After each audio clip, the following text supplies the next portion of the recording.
pirate coin.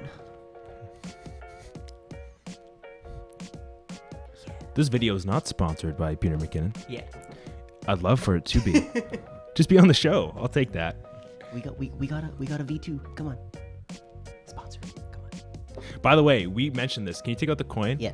Before we kick the show off, I was saying, Pete, if you're watching this, I know you watch every podcast religiously, okay? Right? You need to make like an intentional looking chip effect here, but really it's used to tighten the tripod mounts. You know what I mean? I think Ishkhan's beautiful. Imagine a little chip. Get on it. I want 10% royalty at least. Pista. Break your click, break the system, take your pick. Never put the game on hold if I can't get, don't fuck with my shit. Independent seas, independent split. Reap the benefits. Drop that, let it. But I'd rather sell a brick than work to build your house.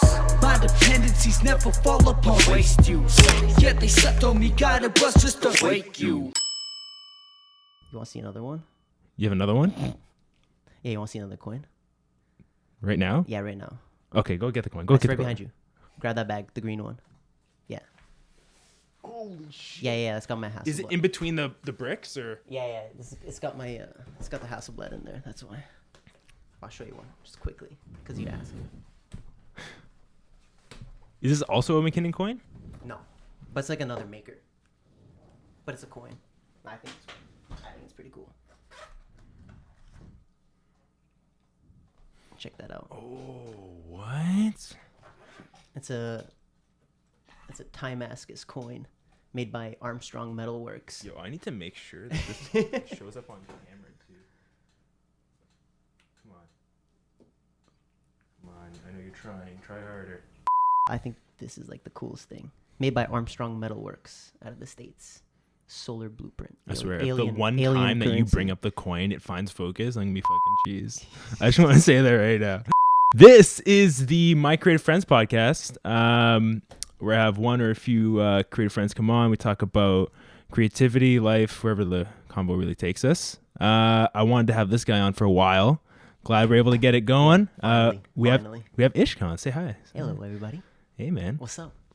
I guess my name's Michael. I forgot to mention that, but I maybe you know that already. Usually we just start off at a familiar place. Like, tell me a little bit about you. The history of Ishkhan in photography would be a really good place to start. I got you. I mean, straightforward. Yeah. I've been shooting for probably like 11 years now. Shot as a kid, with the disposable cameras and stuff. I think that's where like the love of it began. My grandfather shot a bunch of family photos of us, so Yeah. really close inspiration. And then like as I grew up, it was just more and more as a hobby. It was exciting. It was something different that I can do. Yeah. Get creative with. Yeah. I wasn't ever good at drawing or painting, but some reason photography was like, oh, I got this. Yeah. So it was a really cool thing, and then it slowly evolved into like a business, and now I do like I shoot mainly like commercial and portrait work, and yeah, it's been a hell of a journey. Yeah. It's been a hell of a journey. Yeah. It's pretty cool though. You mentioned you were talking about how you got into it as a kid and it was this thing that you really liked. I guess for me it came a little bit later, and the reason I find this interesting is because like I guess as a kid it's probably really cool to have this thing that's just yours. You know what I mean? Because like everyone plays their games, everyone whatever. But like as a kid, if you're like picking up a camera and taking photos, for one, that's pretty dope, right? I just imagine little Ishkhan with like a same beanie on his hat. Yeah. Nothing has changed. Right. Literally Nothing at all. has He still has a changed. full beard too. Yeah. Yeah, I was born with it. Yeah. Yes. But like it's this thing that's just yours, and it's really cool, man. Okay, so I'm wondering because we talked a little bit before the show. Yeah. And so I'm wondering how much of these I stick with and how much if I just feed off of. You know what I want to start at actually? Hit me. Let's in the face. I I got rings, man. You've done quite a bit of work. You were showing me some of your work that you did in the past. Why don't you show us a little bit of what you've done and I know you had a story you wanted to tell too. Yeah. Yeah, let's do it, man. I got you. Let's do it. Okay, so where do we start? Let's start with these are some of the work. Hold on. Slaps 50 books on this table right now. Yeah. This is just some of the work that I've done. Just some of it. Just some of it. All right. So that's all the newspaper work that I've done. So I volunteered for a newspaper called Horizon Weekly for about 11 years now. How'd you get into that? So my dad used to write for them Oh, it's sick. growing up. So Okay. since like the 90s he was writing, and then I knew like other people that were writing. He used to make me like write little poems and stuff. Oh, and, like, really? and like send it in like in the mail, and it was really cool. So I was like kind of like born into that kind of community. Yeah. And then like as I grew up and I was in school, I was like taking photos of like school events that were happening, like the graduations, or if people would come and visit the school that were like prominent. Yeah. And I would get the secretary to like email them in. So that's kind of like how I got into it. And eventually, like as I got older, it became like a relationship that I had established with them. So now I'm like one of their photographers that they reach out to if they ever need events covered, or if there's something going on in the city. Yeah. And stuff like that. Yeah. Do they still do print, or do they adapt to like digital? They do. They're like they're 100% print. Okay. They do have like a digital portion. So like all these papers, I mean, this is just a small portion of it, but like different events that happen, we everything's printed. They're bi-weekly now. Just trying to see a good one. Like stuff like this.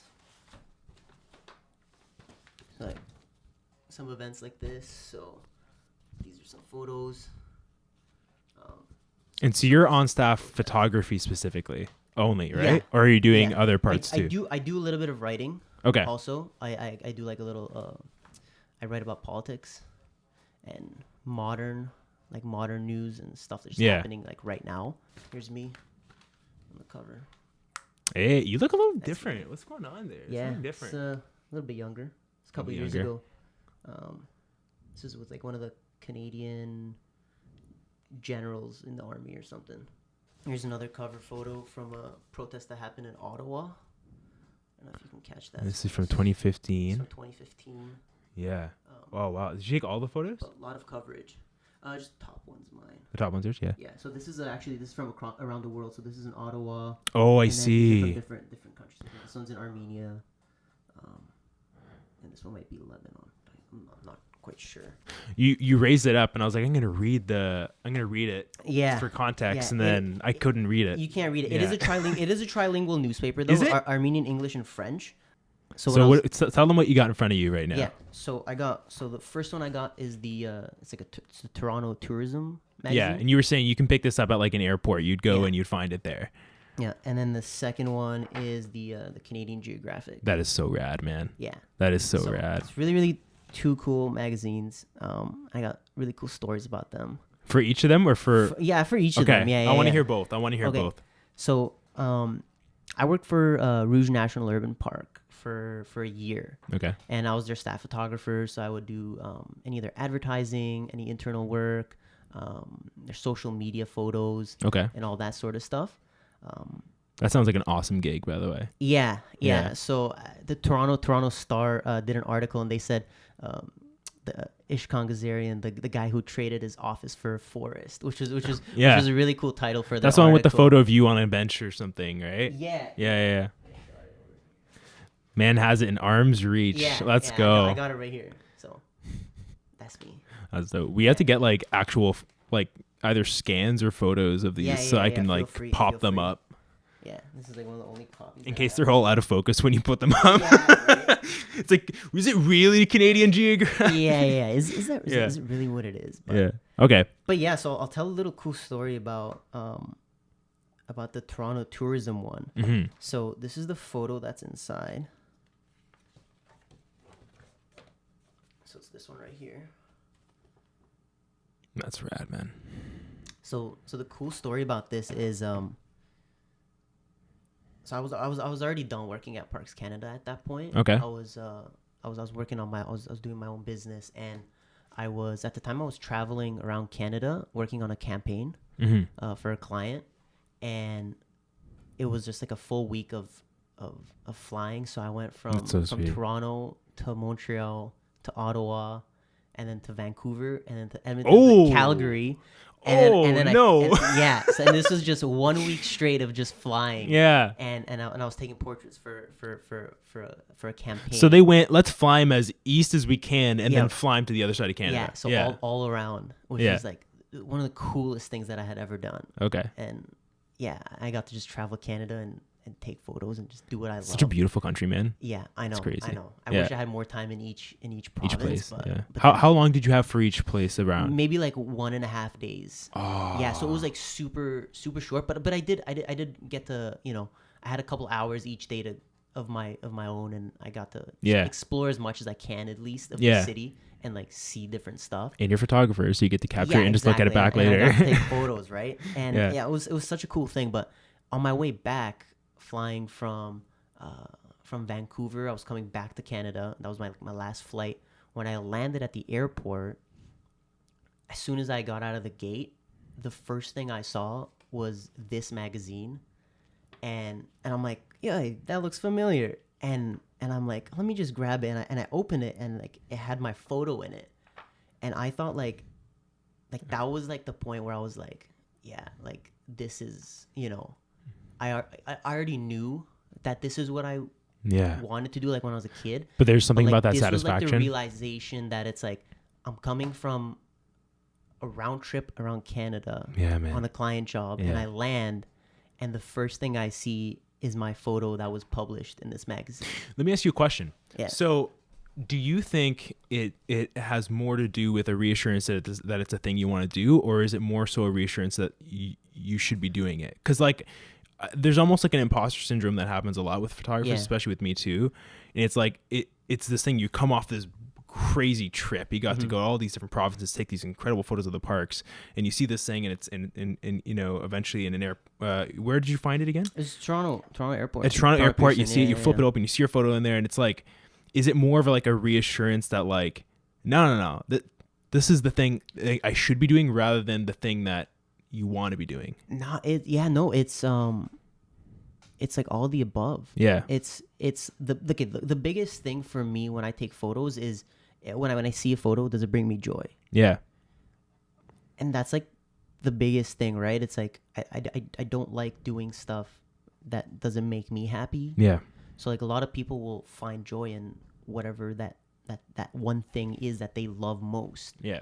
And if you can take that and do it forever, you know, isn't that like the dream? Yeah. But also on the other hand, it was like, yeah, seeing my work at the airport was pretty damn cool, you know. So I was like, yeah, like I opened it, and like I already had a smile on my face from coming back. Yeah. But also seeing this, I was like, yeah, this is you know, this is pretty The cool. cherry. This is Yeah. pretty cool. Yeah. This is pretty cool.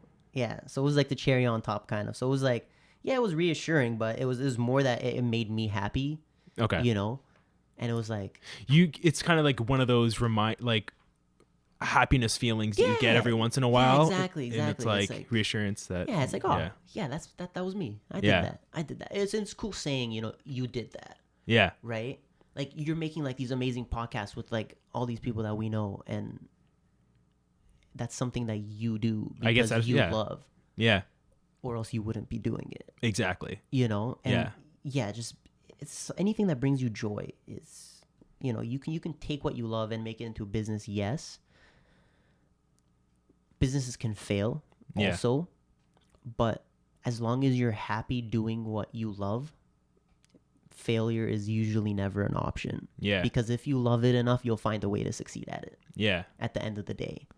And you shouldn't, I think like, you brought up a good point though. It's like, I think you should turn it into a business if it's not going to take away from the passion. 100%. You know what I mean? 100%. Because without passion, it's nothing. Yeah. It's just another job.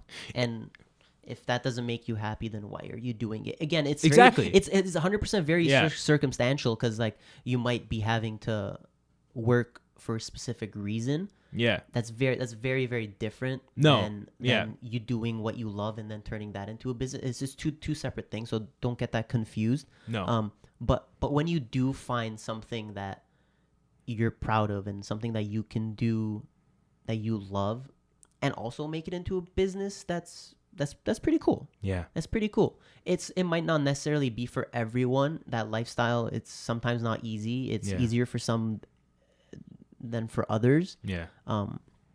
It's not an overnight thing. Some might think it is. For some it might be, you know.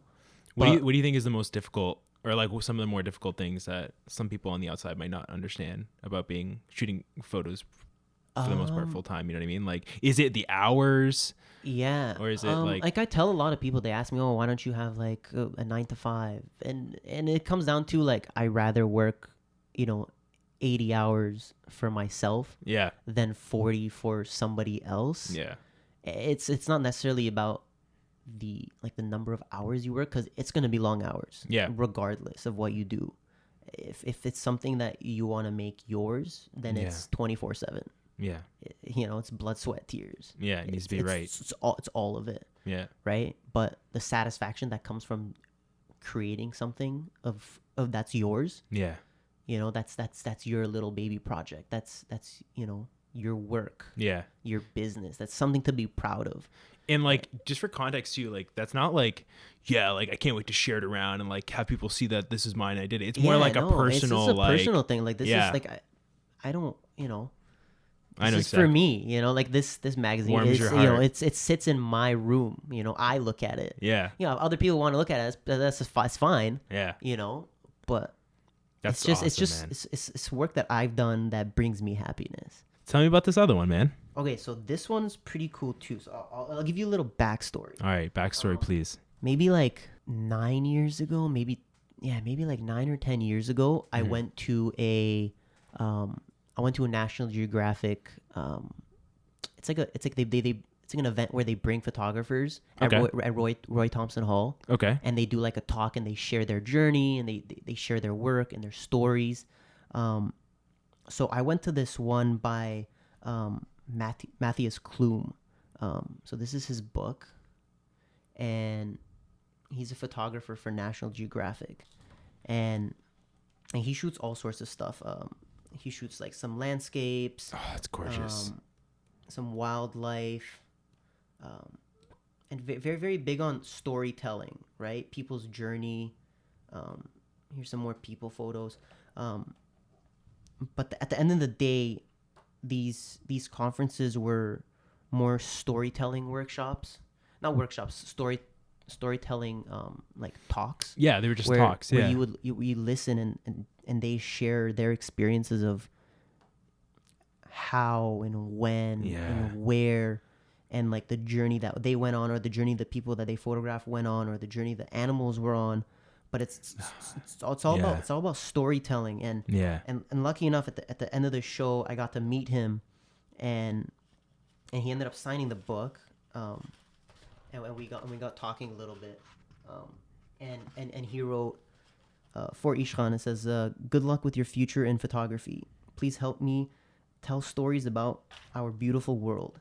So this was like 9 years ago, and that message kind of stuck with me, and like for the longest time, like shooting or being published in like a National Geographic or like Canadian Geographic was like a huge thing, and it felt very, very out of reach from where I was. Yeah. Right. I was just part of the audience in Roy Thompson Hall with thousands of other people just coming to hear some of their photographers that they love, or some of the work that they love, and hearing those stories.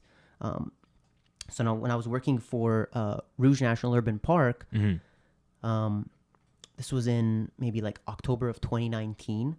The Minister of Environment and Climate Change, Peter McKinnon, was working with Canadian Geographic to put out this specific issue that focused on protected animals, which was really neat. And the Toronto Zoo and Rouge National Urban Park have a joint program for saving the Blandings turtles, which are native to Rouge National Urban Park in that area.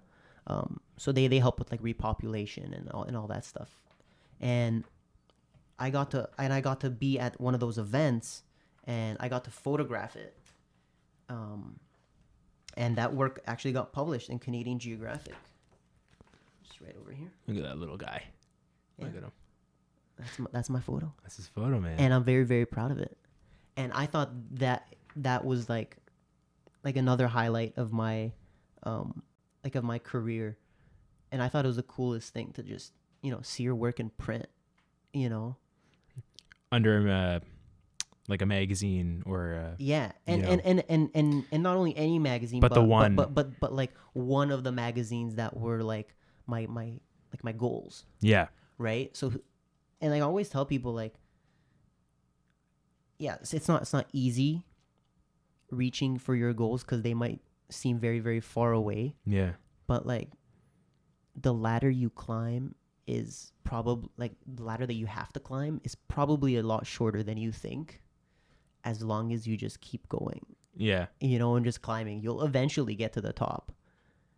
It's just how difficult do you want to make it for yourself with you telling yourself, oh, that ladder's too high. Yeah. What's like another goal, another ladder for Ishkhan? Another ladder. I've really been diving into the fashion and editorial world really? Recently. I know you take a lot of portraits. Yeah. Yeah. So the last couple of years, I've really been focusing on portraits and fashion editorial. Mm-hmm. Me and my business partner Shivani, we actually host these workshops. They're photography workshops that focus on fashion and editorial. So we have that running all throughout the year. Mm-hmm. We've obviously had to reduce the number of people that can come due to COVID. And we have like all the safety precautions in place. But it's been incredible, and I've really enjoyed those workshops, and I've really been enjoying teaching. Yeah. Did you know that you wanted to teach, or did you just look at it as like, hey, I have some knowledge that could be shared here? There's value in that. Yeah. So ever since I was a kid, so I was growing up, I was a Boy Scout. Oh, really? Yeah, I was a Boy Scout. Same red beanie? 16 years, same red beanie. Literally nothing has changed, you know. But I was a Boy Scout, and then I eventually became a leader. And then, as you move up and down the ranks from each thing, like I always enjoyed being there and teaching the younger folks. Yeah. And I don't know, since day one, I always enjoyed sharing like my knowledge. I didn't necessarily know that I would want to be a teacher per se. Yeah. But you like being a leader. More of like, like I love sharing. Yeah. And through these workshops, I've been able to share all the knowledge that I've accumulated over the years.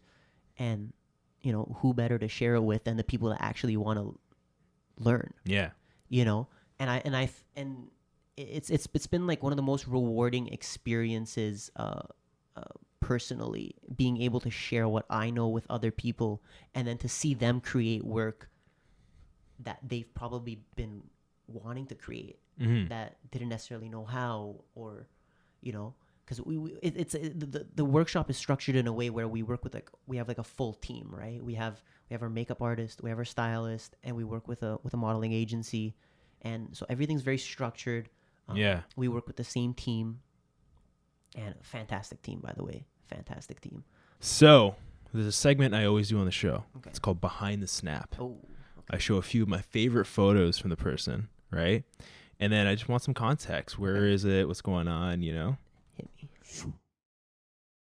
All right. So for the first time ever on the show, I couldn't decide on 3. I have 4 photos. Okay. Hopefully I can remember where they were all taken. That would be good for the context of this segment. Yeah, exactly. Remember anything.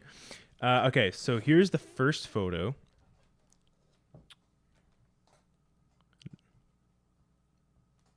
As I slowly spin it around for dramatic effect. Oh, yes. Beautiful. I love it. Okay, so this photo was taken also at Rouge National Urban Park. This is the whole area. Like I go there on my own time. This is not necessarily like a work thing. It's so close to the city, and it's a national park. I've even been there. No. It's in Scarborough. You can get there with a GO train. You can get there with a TTC. Okay. It's right beside Toronto Zoo. Okay. It's a very, very convenient location, and a lot of people don't realize how close it is to the city. Yeah. It's really, really good, and it's a national park. That's I don't even hear about it ever, man. Yeah. People think, oh, you want to go to the park? Like, oh, we got to go to Algonquin. It's like 3.5 hours away. Dude, this is 20 minutes out of your way. Yeah. You know, and you get to see this. Yeah. So this is love the color. Oh man. Yeah. So I believe this is the beer wetlands. The beer wetlands. Beer wetlands. I can be very, very specific. I'm pretty sure. This lake here is actually filled with Mill Street Organic. Okay, so beer wetlands. Yep. Okay. So this was taken at sunset, and I believe that night there was an event going on in the park. It was called Rouge After Dark. Oh, I've heard of that. Yeah. So it's like an all night event, and it's all free. Like there's no entry. There's no entry to the parks or anything. It's all free to come in, and all the events that they host there are all open to the public. So this was like a family event where people can come out and explore the park at night with the park volunteers. They so had, what's special about looking at it at night? Like what? It's so definitely most people, like how many people do you know that go hiking after dark? None. Yeah. So this particular event kind of sheds light on stuff that go on. Sheds light in the dark. There you go. So it was fantastic. So there was like bat watching.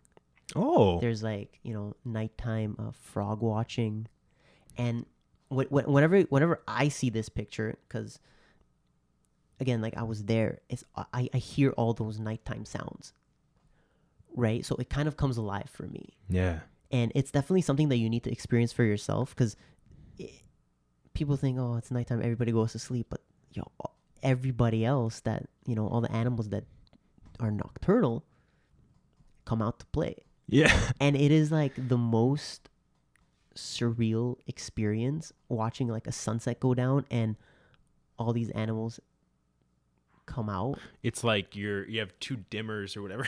One's going down, one's going up. Exactly. Yeah, like a soundboard. Yeah, exactly. Like the light goes down and the animal noises come up. But this was probably one of the most beautiful sunsets that I had ever seen. Little cotton candy skies in there. Oh man, that's gorgeous. Super calm. A little fog forming. Let's move on to the next photo here, man. Yeah, let's go. This portrait here. Yeah. So this was actually taken right here in the studio. Right here in Beautiful. This very, very spot. Love it. Okay. So this is Rachel. Mm-hmm. I'm very inspired by Renaissance paintings. Okay. So like Rembrandt, that's like the way he painted and his use of light right before photography existed was kind of remarkable. Okay. So I don't know if you want to just like there'll be photos. Don't worry. Make a little pop up and just show one of his works. Doesn't matter which one. They're all amazing. But so if people are wondering, a Rembrandt light is like usually it's a one-sided light where it comes from like almost like a 45-degree angle, and then you get a little bit of shadow, kind of like down here. It's a little Rembrandt. Mm-hmm. They call it. The artists. Heavily inspired by his use of light. Yeah. And I think a lot of photographers that have inspired me were experts at that. Experts at lighting. We wanted to recreate a painting in a photograph. And who better to be inspired by than a painter? Go to museums, kids. Go to museums. Look at art. I don't know about now, but whenever museums are open, go. Yeah. No, just go. I mean, they have right now. I believe they have virtual galleries in some museums. Oh, really? Where you can explore the museums in VR.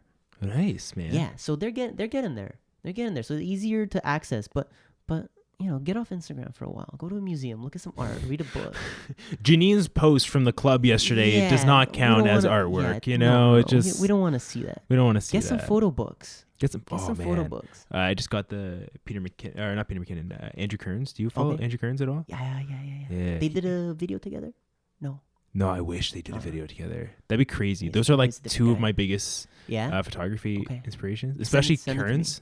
Yeah, I'll send it to you. I'd love to look at it. So my question here was, hit me. and you see this kind of trend throughout a few of your photos, but like the wardrobe seems very intentional. Yeah. So is that, and this is something that I talked with Phoenix about on one of the previous podcasts, is some photographers are, they pay less attention to that, and some are very intentional with every detail, including wardrobe and stuff like that. Like, is this like, were you part of the discussion when it came to like wardrobe? Yeah, and picking it out? 100%. So me and her, we went back and forth with her sending me different outfits and me sending some inspirational photos, paintings and stuff like that. So we really wanted to encapsulate the entire, we wanted to be in charge, you know, of making sure that this comes out the way we want exactly. it to. Yeah. I don't know if you know Josh, Geeks on Skates. Oh, incredible too. Yeah. Yeah. So me and him have had long talks about wardrobe, and he's like the guy, you know, like oh really? He loves picking out the wardrobes and stuff. He's very meticulous. He's about like that. Yeah. So like he's been like very keen on that. So I kind of picked that up, you know, along the way. You know, it's like, yeah. He's great with light too. Oh, he loves it. He's great with light. Yeah. It's so fun to work with him. All right, let's go through these last couple ones. I love this one. There's so many different patterns, textures. The primary tone seems to be like a white. And so even like the blue skies and everything, it just pops. I really, really love this. Tell me a little bit about it, man. So this one was taken in downtown Toronto. You can kind of see the skyline in the back. So this is a studio there. So I was working with Abby at the time. Okay. Me and him had talked for a while about trying to put together a shoot, you know, style it, wardrobe, all that jazz, you know, and we wanted to do it right. So I think we spent maybe like a month going back and forth, discussing with the models what we wanted, colors, and all that with the stylist and everything. And so this one was shot on film. I'm pretty sure this one was shot on film, using the Hasselblad. So this medium format film, and I've really, really gravitated towards the square format. So any work that you see on my profile right now on Instagram that's square is shot with the Hasselblad. And I don't know what it is about the square format that I've gradually gravitated towards. There's something about it that's super appealing to me.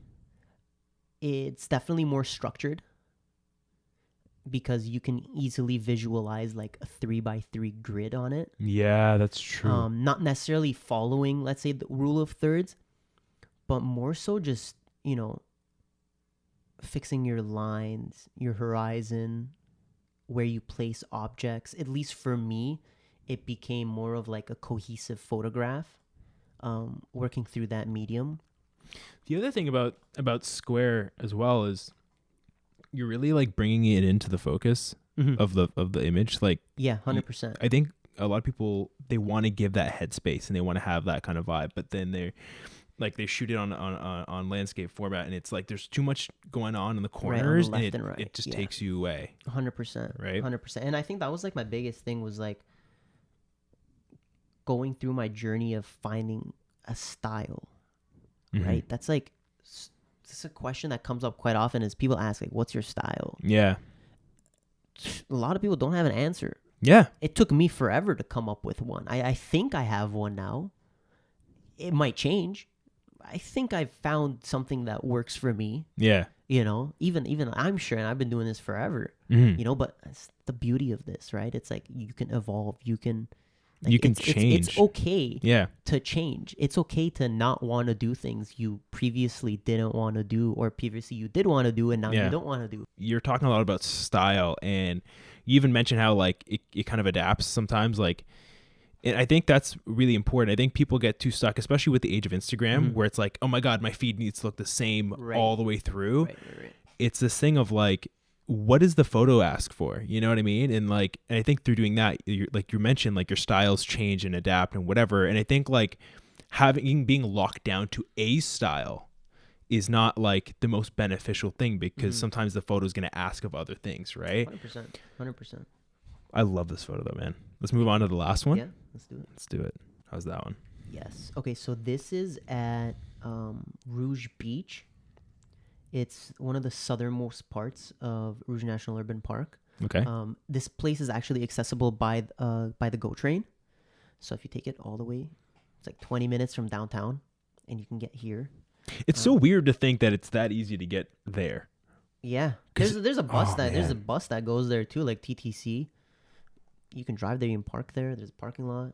But yeah, if you don't drive, like, you take the TTC or the GO train, and it takes you right there. I love the mist that's kind of rising. Is this an early morning photo too? Yeah, like so semi-morning. Yeah, again, so this was again at this is another sunrise photo. So when I was working at Rouge National Urban Park every Friday, me and Haika, my boss, we were working, we would go out every Friday morning to like a different park. Okay. And we would just spend a couple hours shooting early morning, so like 4:35, 6, and as early as we can get up. Yeah. You know, just to catch stuff like this. So as soon as we pulled up, there was just fog everywhere. And it was like a split second thing where I kind of was like, okay, drop me off here, and they continued on ahead, and this was the photo that came out of it, and maybe not even like 8 minutes after taking this photo, it's clear. The thing that's awesome about this photo is that mist creates that separation that you need on the rails, and like even for some of the grass peeking through at the bend there, like it just does its job in making sure that you just kind of focus here, and but you can still see the trees in the background. 100%. You can paint a picture in your head, but like it's so awesome. I totally agree with you. Yeah, definitely. If the mist wasn't there, that tree line would be the same color as the foreground. Yeah, and it would just be all sorts of mushy. Yeah, you know, it would not be a very cohesive piece at all. Love it, man. Yeah. So timing, I think it's like one of the keys in like photography is like being at the right place at the right time. Yeah. And a lot of people do get lucky, like with like world events, or you know, one in a million. Do you believe that you should always have a camera on you, or do you just use your phone sometimes? 100%.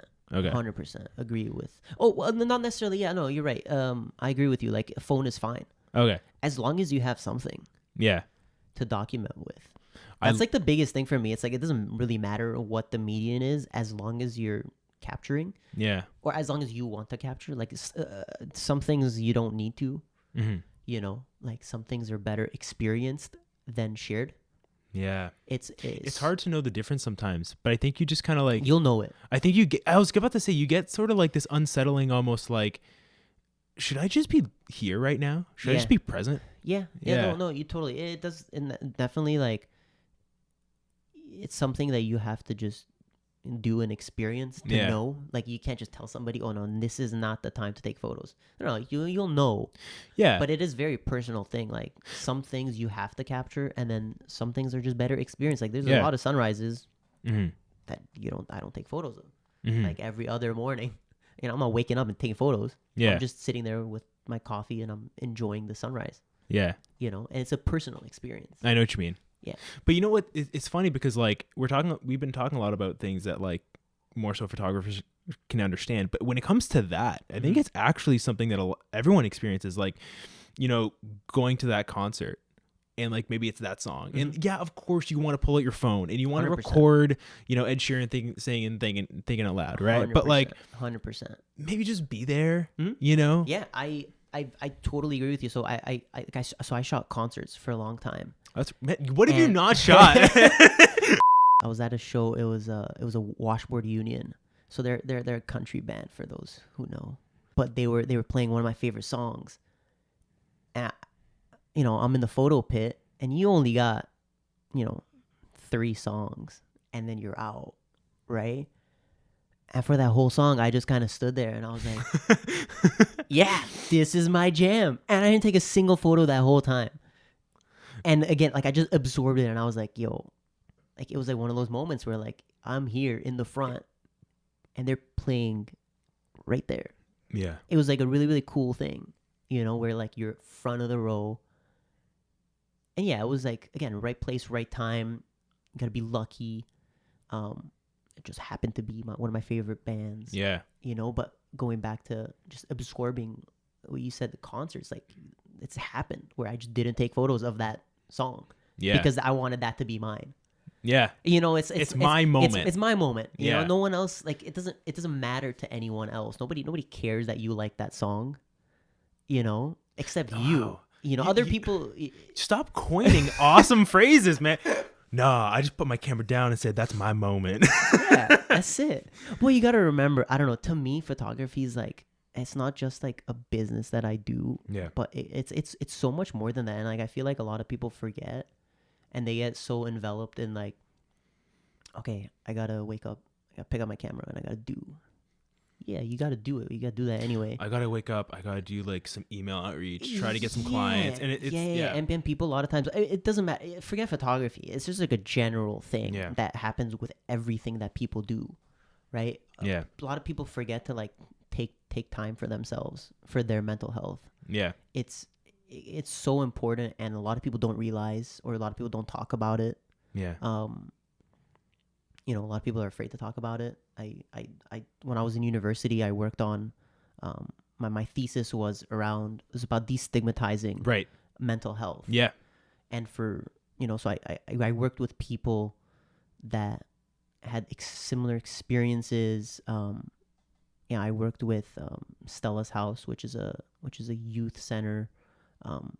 That's like, you know, you can go in and just talk to them, and I just wanted to like kind of give back to the community and spread awareness about, you know, it's something that happens to people, and it's something that people shouldn't be afraid to talk about, right? So I can, like, just speaking from my point of view, like I resonated a lot with that project, a lot. I loved it. Thank you know, I like still kept the slips and everything, right? For 3 years I struggled with bulimia. You had a photo. I remember the girl had the tape, and it was like around the photo, and like there's something about just seeing other people, whether or not she herself actually, you know, but it doesn't matter. In photography, you paint the picture, whatever. It's that person is going through that thing, and it's like you need reminders every once in a while that other people are going through this thing too. 100%. And so I resonated with that project, man. Just so you know, like it worked, man. Like that's a good project. Thank man. you. I appreciate that, and you know, it's like everything that I do is trying to. Sometimes it's like trying to give other people a voice.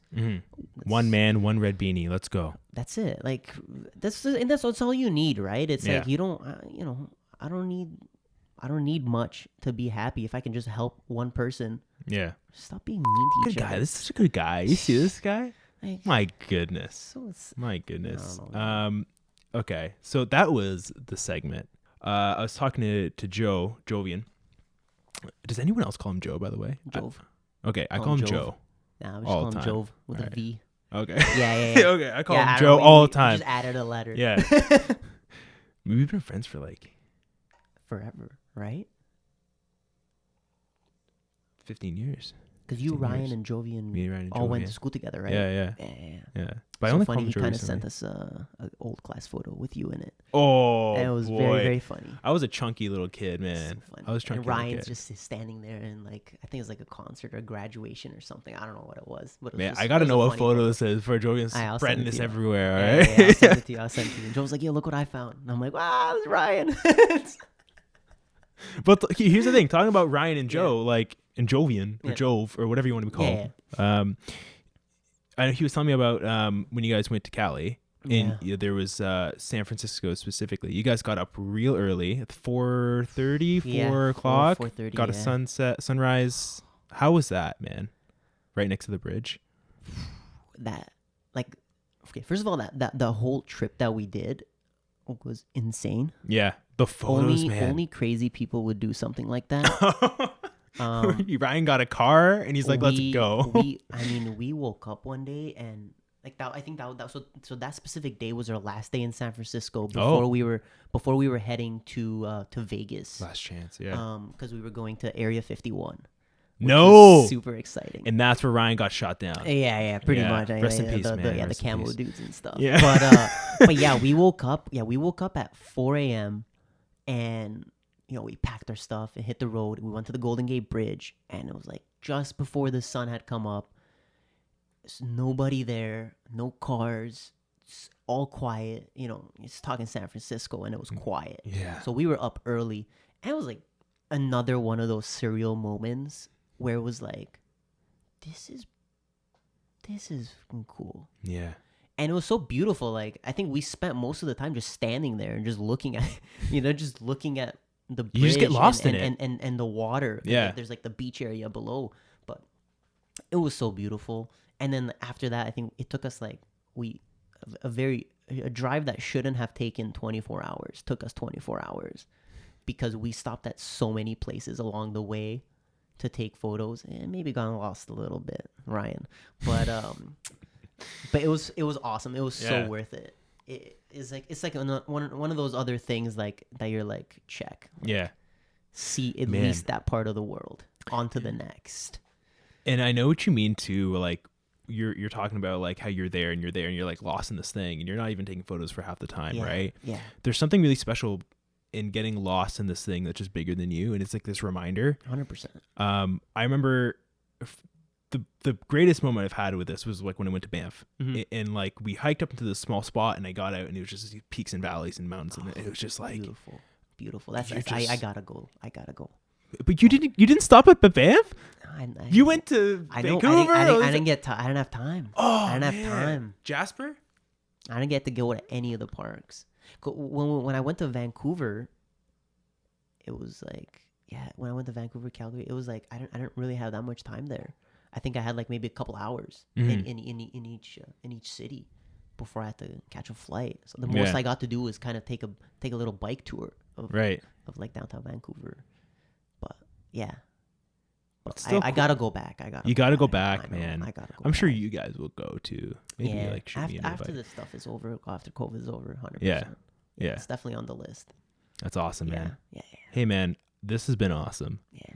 And we gotta do it again. We gotta just like shoot around and talk more often, Yeah, because like this 100%, is like 100%.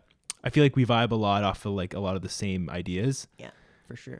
For sure. Yeah, man. We gotta get you a film camera. Gotta get me a film camera. That's a Gotta get you video film we've camera. been talking about for Yeah, a while. yeah. We'll do a video. We gotta do it. We'll hook you up. Yeah. We'll, I like low key just really want to make mine work. Yeah. But I don't know if it works. Yeah, bring it. We'll figure it out. Okay, Fix yeah. it. You'll know. If anyone's gonna know, Yeah, it's you. I got extra ones just in case. Okay, cool. Do you have any practica? Man turns around to think about it. Maybe downstairs.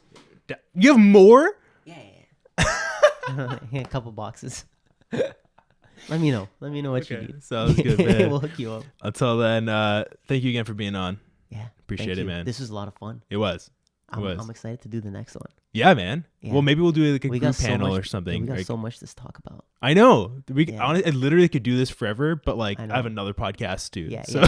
otherwise, No, we'd for- just be a for sure, 5-hour for sure. podcast. I mean, I can talk all day. Yeah. I can talk all day. It could be like one of those Joe Rogan ones where it goes on Yeah. for 4 or 5 hours. I mean, yeah. we can. I got more stuff to talk about. I got more magazines, man. Books over here. We can talk about those photo books. We'll talk about you the gotta next save time. it for the next Yeah. one. You gotta Stay save it tuned. for the next I one. got some great recommendations for you guys. Awesome. Yeah. Don't forget that like and subscribe button. Comment. You have any questions for Ish over here? Any questions around his workshop? I don't know if you want to plug the workshop one more time, maybe. It's this Sunday. So So it's gonna be way too late. I'm not editing it that early. No, Yeah. no. I'll let you know when the next one is after this Beautiful. one. Beautiful. Yeah. Is there a page that's consistent? Sorry. Is there like a page that you constantly update when there's new My ones? Instagram. All right. It'll be on my Instagram. If there's a workshop, it'll be in my bio for the Okay. link for the tickets. Yeah. So follow Ish on Insta. Is that what people call you Ish, by the way? Yeah. Okay, Yeah. cool. I just want to make sure before you're like, That's cool. what the fuck is Yeah. No, that's cool. That's cool. Take 2.